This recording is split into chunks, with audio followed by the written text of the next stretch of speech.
I saw the way people were spending their money without fear, it made me question myself. Because you enter a mall to get something and you see people buying things and they are spending millions. Don't call me a bush lady, but I've never seen that happen in my life before. The gate man will open the door and greet you, good morning ma, anything for me, anything for the boys, without knowing that, guy, I don't have the tip. Like, it kind of challenged me in such a way that I've never been challenged in my life. It made me realize that I was just being too comfortable being broke. He took the medications to the cashier, and when they told him the price of his medications, he started shouting, you people are thieves, you people are armed robbers.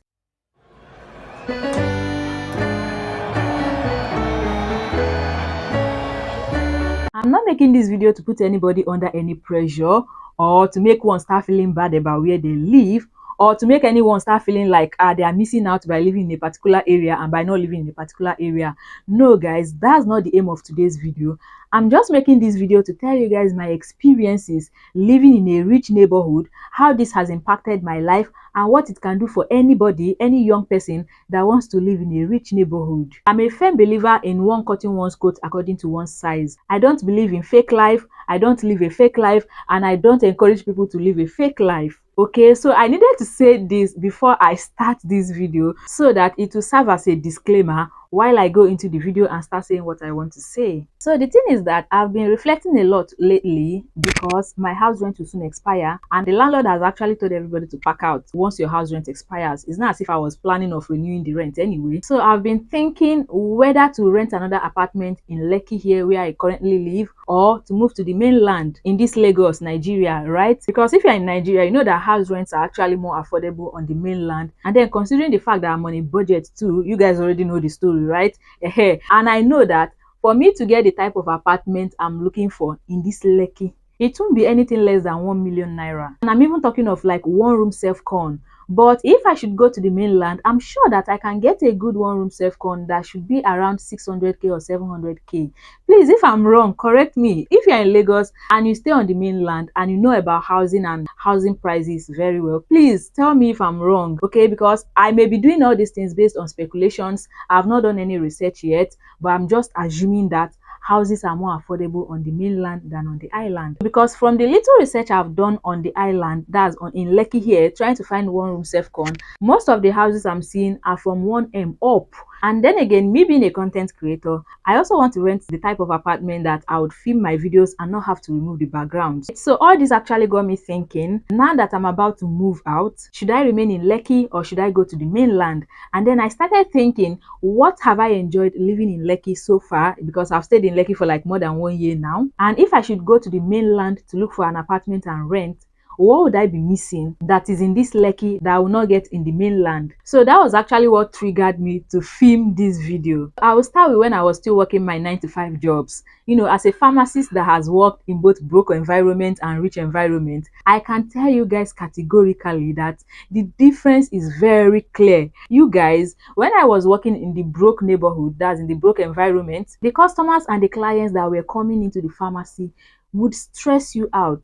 You guys, I'm not even joking, because they will be comparing the prices of the medications you want to give them with some other places. They'll be asking for discounts, and then if you tell them there's no discounts, they'll be threatening you. They'll tell you that they will go to your competitors if you're not going to give them discounts because they are selling it at this particular price in these other places. And not only that, some of them would even insult you. I can remember one incident that even happened one day, and I was like, oh my god. This man came in, he wanted to buy some medications for himself. He brought the prescription to me and I brought out his medications. He took the medications to the cashier, and when they told him the price of his medications, he started shouting. He said, you people are thieves, you people are armed robbers, you people are, like, he was just screaming, and I was like, what is this? Like, you guys, those were the type of clients I was seeing when I was working in a broke environment. But when I came to this rich environment, I discovered that the type of clients we were getting here were very different. These guys were more nice, they were more kind, they were not insulting us, and they were not shouting at us. And the one that even shocked me the most, you guys,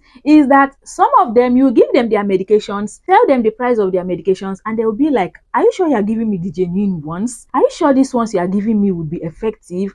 That was their concern. They were more concerned about the value they would get from their medications rather than the prices. But when I was working in the broke environment, you guys, the reverse was the case. Some of of those guys don't even want to know how effective what you are giving them is. They don't even want to know if the medications are reliable or not. All they cared about was the price. But in this other environment now, that's not the case. They are more concerned about value, about the reliability of the medications you're giving them, how effective they would be. They don't even care if you are giving them the more expensive one, as far as you are giving them the more reliable one. And not only that, at the end of the day, they will still give you tips if you were nice to them and if you attended to them well. Do you understand? But in the other environment, that's not the case. Another way living in this environment impacted me is that it changed my mindset and my perspective about life. It kind of challenged me in such a way that I've never been challenged in my life. It made me realize that I was just being too comfortable being broke. Because when I saw the way people were spending their money without fear, it made me question myself. Because you enter a mall to get something and you see people buying things and they are spending millions. Don't call me a bush lady, but I've never seen that happen in my life before. A scenario whereby you just enter and you see someone buying something and the worth of what the person is buying at a go that will be packaged for that person is more than 1 point something M just for shopping. And then me, I would enter the same supermarket and I'll spend 20k and I'll be feeling like I've spent a lot of money. Do you guys understand? And when I see people spending this type of money, I'm not even talking of elderly people, maybe CEOs or MDs. No, I'm even talking of younger guys, people that I'm older than. And don't get me wrong, it's not as if I'm trying to compare myself with anybody. No, that's not what I'm trying to say. I'm just trying to say that seeing those kind of things can challenge you to start doing more for yourself. It can challenge you to see that there is actually more to life than what you are seeing, than your current reality. That was what it did to me. Like, it opened my eyes. And I know that we actually watch a lot of these things online, but the truth is that when you are seeing it physically, the effect on you is very different from when you watch it on social media. Because you may just be watching it on social media and be scrolling and passing, and it will be a form of entertainment. But when you are seeing it live, it has a different impact, it has a different effect on you. And that was what actually happened to me. And then another thing it did to me is how people treat you just because you live in this environment. Like, people will see you and automatically assume that you are rich. They will automatically assume that you are wealthy without knowing that someone like me, I'm broke, despite the fact that I live in Lekki. But you know the funny thing, nobody knows that and nobody sees you as that. You will see people being super nice to you. The gate man will open the door and greet you, good morning ma, good afternoon ma. Like, the way they will be treating you. And as they are greeting you like that, they'll be like, anything for me, anything for the boys. They'll be expecting a tip without knowing that, guy, I don't have the tip. Like, it's not as if I'm stingy, but when you're trying to manage yourself and you're trying to, cut your coat according to your size, you are on a budget on everything, you know that you can't be expecting from someone that is also expecting. And then again, living here changed my perspective about struggling. It changed my mindset about struggling, because I used to have this mindset that as a single lady, you can't outsource some things. You'll be seen as irresponsible. You'll be seen as not being homely. And what do I mean? Things like, your cooking, your cleaning, your washing, some of these domestic works that you are expected to do as a good girl, as a good lady that wants to get married someday. I came here and I realized that those things are nonsense. So don't get me wrong, if you don't agree with me, it's okay. I'm just telling you guys my own experiences and what I have seen.